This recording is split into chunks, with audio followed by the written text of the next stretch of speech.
Hello everyone, this is Sebastian McMahon from IA Financial Group, and I'm back with another weekly edition of the economic review, this time for the week ending December 9, 2022. So let's start with a look at the markets this week. So positive for bonds. Bank of Canada decision this week moved interest rates. We'll be doing a deep dive into the Bank of Canada situation. Of course, we used to be on autopilot for most of the year. Now we're getting into data dependent territory, so it's a change of regime. So we'll dig into that. But the result was lower interest rates here. Equities negative on the week, minus about 2.5% in North America. Canadian dollar lower by about 1%. So that means that that helped returns on foreign investment. But still, when you look at year to date, Canada is just below 0% on the year and is between minus 10 to minus 25% elsewhere in the world. Price of oil lower on the week, multiple things, but there was some optimism about China reopening its economy, or let's say getting out of COVID zero. This seems to be deflating, so pushing price of oil lower, and it's not a mistake. Year to date, minus 5%, so oil is negative year to date. That should help the inflation picture in coming months and quarters. So that's good news. Canadian dollar lower, euro higher, and the price of gold lower. So deep dive into the Bank of Canada decision. So we got another 50 basis point hike this week.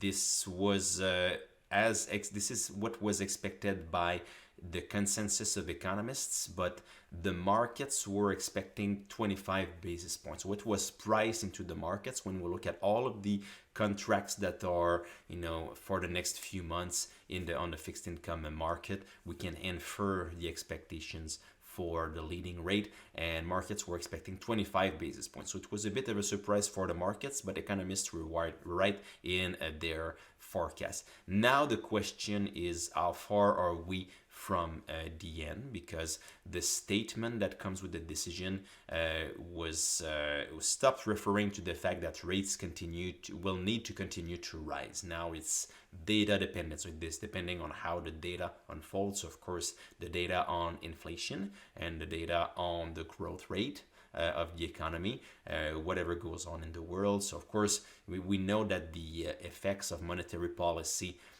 come with a lag, and a lag of 6 to 8 quarters, so a year and a half to 2 years. So that's long before you have the whole complete picture, the complete impacts. So the hikes that were made in March of 2022 will be fully impacting, or the full impact will be felt only in the second half of 2023. Of course, some impacts are starting to be felt already in housing, but the impact on inflation and on consumption and on GDP and all of that, it's going to take some time. So autopilot at first, now data dependent.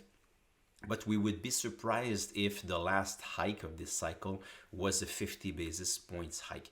I think likely there's a fine-tuning and adjustment hike that could happen, 25 basis points. Will it be early in 2023? Will they delay that to see how the data unfolds? Maybe they won't have to put that in, but I think the base case is that we have at least one more hike coming, but it's not on autopilot anymore, so it's not a guarantee that we'll have that in January. Maybe we could skip January.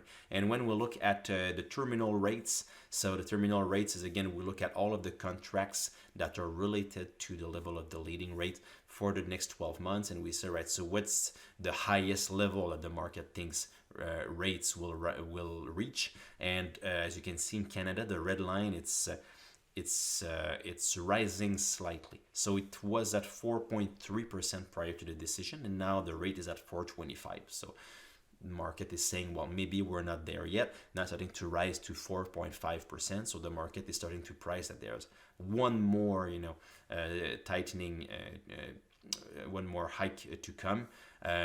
Will we see 4.75? So we do expect 4.5 to 4.75 to be the range for the terminal rate going forward unless something changes in the data. So what's priced in exactly? Decision by decision. So we can infer that data that we get from Bloomberg. So as you see on the right, the numbers are the number of 25 basis points hikes that are expected by the decision date. So you see all the way to June 2023. So it's about half a hike for January. So the market is not convinced that we'll see a hike in January, but we should see one hike somewhere in the winter or the spring. This is what's expected now. Of course, as you can see on the chart, these things tend to move around depending on how the day could come, but the message is very clear. Now that it's data dependent, we cannot just pencil in, all right, this is the date, so the bank will be hiking, and this is good news. So we went through quite a tightening cycle, but now we're just about to see the end of it. When you look at the consensus of economists on Bloomberg, again, for inflation in 2023, what we find that's interesting is that Canada is actually in a good position. Expectations were 3.5% for inflation in 2023 recently. Now there's been some revision higher to 3.7%, but when you compare to the blue line, which is the US, and the gray line, which is the Eurozone, with the energy crisis ongoing, Canada is actually in a good situation. And that means that likely the Bank of Canada will have better options. So if inflation comes under control quicker here, that means that they can stop hiking sooner. So maybe that was the end of the hiking cycle if inflation falls quite rapidly.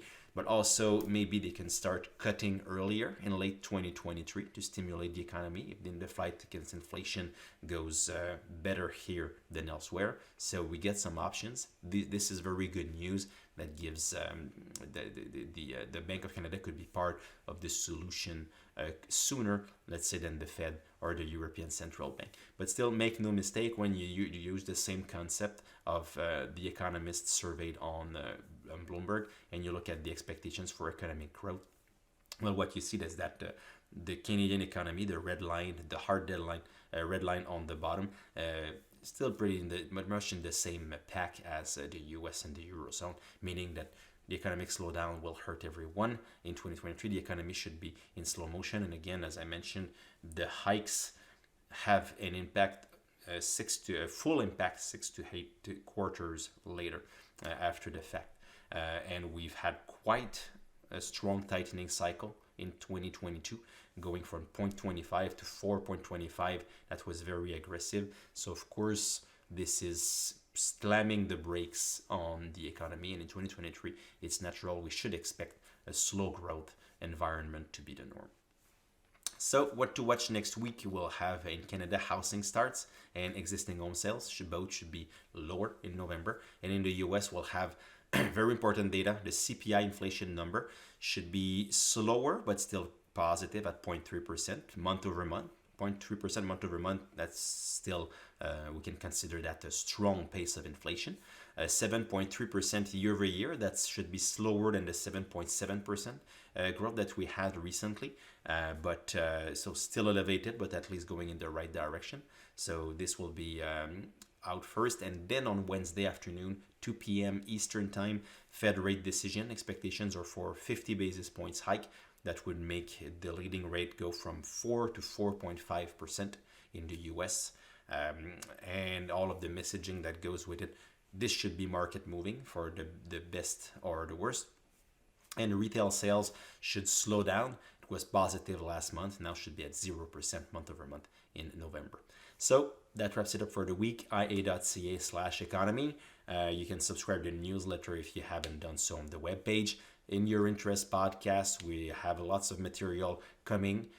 We've been in studio a lot recently, so we strongly encourage that you give it a look, that you continue to listen, to share it with your friends on social networks. So thank you for following us on that. The numbers are pretty good. And Economy and Finance 101, there's new material that's just about to come out. We're very excited by it. And social media, Twitter and LinkedIn, of course, you can always follow us there. So thank you for following us on a weekly basis, and I'll be back again next week.